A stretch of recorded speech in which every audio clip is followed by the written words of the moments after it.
हम लोग पढ़ने वाले हैं थेल्स प्रमेय, जो कि इस बार के बोर्ड एग्जाम में बहुत ही ज़्यादा चांसेस बन रहा है कि ये पूछेगा तो पूछेगा। तो आइए हम लोग इसको देखते हैं।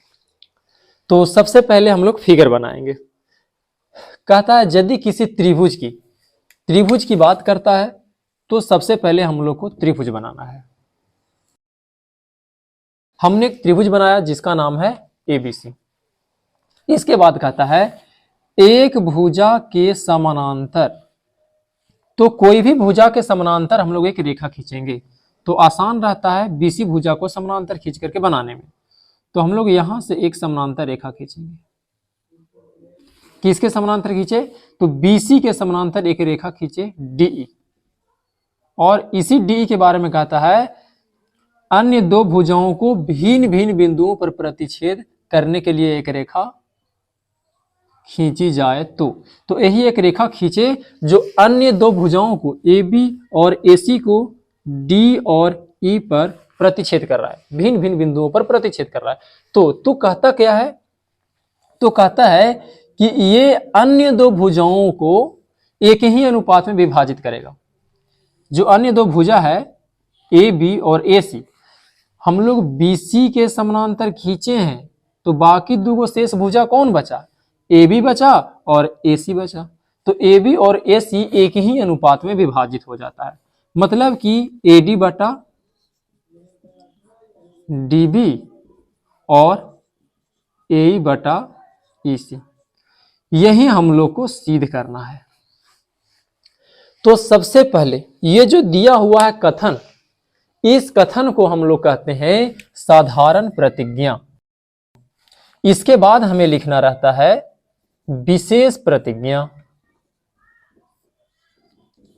तो जो विशेष प्रतिज्ञा लिखा जाता है ना, वो साधारण प्रतिज्ञा के ही सहायता से लिखा जाता है। तो क्या लिखेंगे? इसमें त्रिभुज की बात किया तो हम लोग उसी त्रिभुज का नाम धर देंगे। तो कहेंगे कि माना कि ABC एक त्रिभुज है। देखिए कितना आसान है। ये हो गया साधारण प्रतिज्ञा। जो दिया हुआ है साधारण प्रतिज्ञा में उसी को हम लोग विशेष प्रतिज्ञा में लिख देंगे। बस इसमें त्रिभुज कहेगा तो त्रिभुज का नाम दे देना है, भुजा कहेगा भुजा के नाम दे देना है, बिंदु कहेगा बिंदु का नाम दे देना है। वही हम लोग का हो जाएगा विशेष प्रतिज्ञा। इसके बाद कहता है तो अन्य दो भुजाएं एक ही अनुपात में विभाजित हो जाती है। तो हम लोग को सिद्ध करना है, ये हम लोग को सिद्ध करना है। देखिए अभी तक जो भी हम लिखे हैं वो क्वेश्चन के अनुसार ही लिखे हैं। अभी तक हम लोग को कुछ बनाने की आवश्यकता नहीं पड़ा है। इसके बाद अब हम लोग को आवश्यकता पड़ने वाला है, जो कि समझने वाला चीज है। तो अब समझिए, हम लोग को लाना है इधर में AD और इधर में DB, और इधर में लाना है AE और इधर में लाना है EC। तो हम लोग रचना करते हैं। रचना तो रचना थोड़ा सा याद करना पड़ेगा, ऐसे बाद में आप समझिएगा तो आपको पता चल जाएगा कि ऐसा रचना क्यों किए हैं। तो रचना में करना पड़ेगा कि D से DM लंब AC पर खींचे, 90 डिग्री है ये लगभग दोनों तरफ, और E से EN, इस E से EN लंब AB पर खींचा। तो सबसे पहले हम लोग को लंब खींचना है। ये हो गया। इसके बाद क्या करेंगे? इसके बाद इस BE को मिला देंगे और CD को भी मिला देंगे। ये हम लोग को रचना करना है। तो मेन कहानी यहां से स्टार्ट होता है। तो चलिए हम लोग चलते हैं प्रमाण में। तो प्रमाण में हम लोग चलेंगे। देखिए हम आपको अब लास्ट समय है, बस याद रखने के लिए कैसे याद रख सकते हैं वो बता रहे हैं। तो एरिया ऑफ त्रिभुज ऊपर में कुछ लिखना है और दूसरा त्रिभुज नीचे लिखना है। अब कौन सा त्रिभुज लिखना है वो बढ़िया से समझिए। तो यहां देखिए हम लोग को सिद्ध करने के लिए LHS में क्या है? AD है तो ए और डी, नीचे में डी बी है तो डी और बी। अभी ये त्रिभुज नहीं बना है, सोच रहे होंगे अभी तो दुइये को लिखे, तीसरा नाम क्या लिखें? तो तीसरा नाम देखिए ये मिट गया है, एम है और एन है, तो तीसरा नाम होगा ये ए डी और ये तीसरा नाम हो जाएगा ई। तो जब ई ऊपर में रखेंगे तो ई नीचे में भी रखना है। याद हो गया? कौन सा त्रिभुज लेना है? एडी ऊपर में है तो एडी, नीचे में डीबी है तो डीबी, और ई ले लेना है उधर वाला। अब कौन सा फार्मूला लगाएंगे? तो 1/2 गुने आधार। आधार कौन सा लेंगे? हमको एडी लाना है तो एडी, नीचे में आधार कौन सा लेंगे? तो नीचे में डीबी लाना है तो डीबी। अब रह गया ऊंचाई, कि ऊंचाई कौन सा ले? तो ऊंचाई दोनों में सेम, इसमें कौन ऊंचाई है एडी पर? तो ई एन, तो इसमें ऊंचाई हो गया ई एन, तो इसमें भी सेम ऊंचाई हो गया ई एन। देखिए हम ज्यादा समझाने की प्रयास नहीं कर रहे हैं, बस ये बता रहे हैं आप याद कैसे रख सकते हैं। अंतिम समय है, यही फायदा करेगा। त्रिभुज एडी था, यहाँ एडी लाना था तो एडी लिख दिए, यहाँ डीबी लाना था डीबी लिख दिए, ई लिख दिए उधर वाला। ठीक उसी तरह से 1/2 गुने आधार, आधार एडी लाना था एडी, नीचे में डीबी लाना था डीबी, ऊंचाई दोनों का सेम ई है। अब इसको काट लेंगे तो क्या आ गया? एरिया ऑफ त्रिभुज ए डी ई बटा एरिया ऑफ त्रिभुज डी बी ई बराबर आ गया ए डी बटा डी बी। इसको कर लिए समीकरण 1।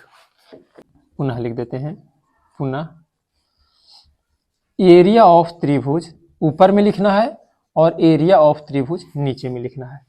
तो ऊपर में कौन सा लिखेंगे? तो ऊपर में लाना है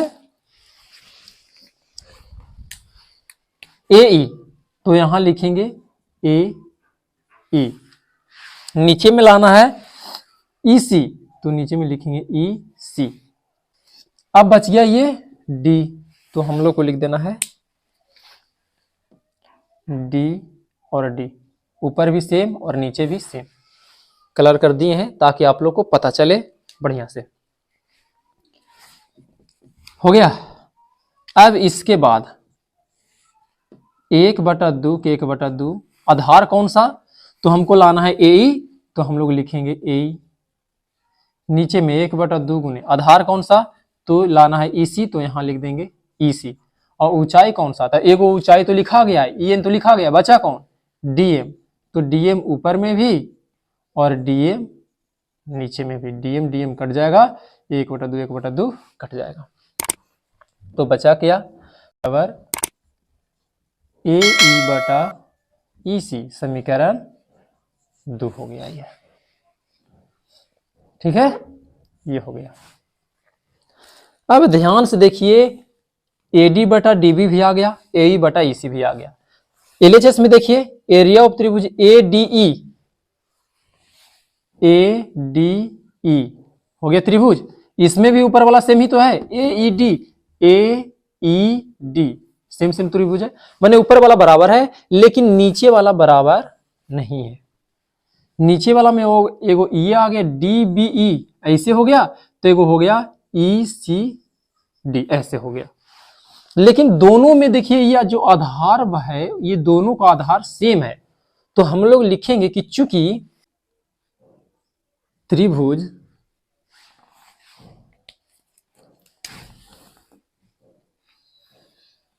डी बी ई और त्रिभुज ई सी डी का एक ही आधार डी ई है तथा एक ही समानांतर रेखा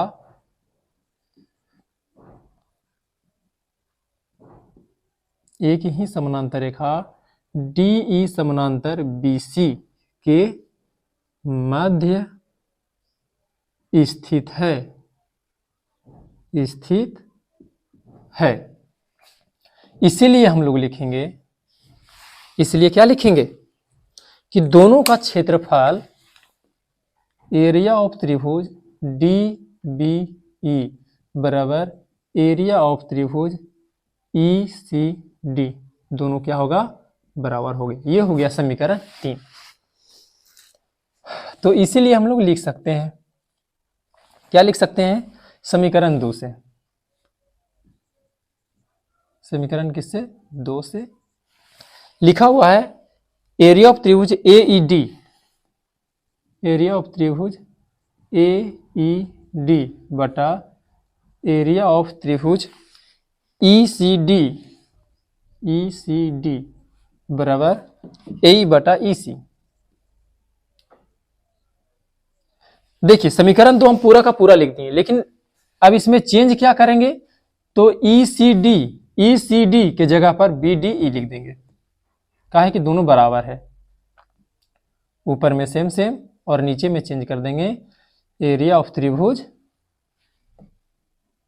डी बी ई बराबर, ये सेम लिख देंगे ए बटा ई सी। ये हो गया, इसको कर लेंगे समीकरण 4। अब देखिए समीकरण 1 और 4 को, समीकरण 1 और 4 से LHS दोनों का बराबर है, इसलिए लिख देंगे ए डी बटा डी बी बराबर ए ई बटा ई सी। हो गया ये प्रूफ। जब LHS बराबर है तो RHS हो जाएगा बराबर।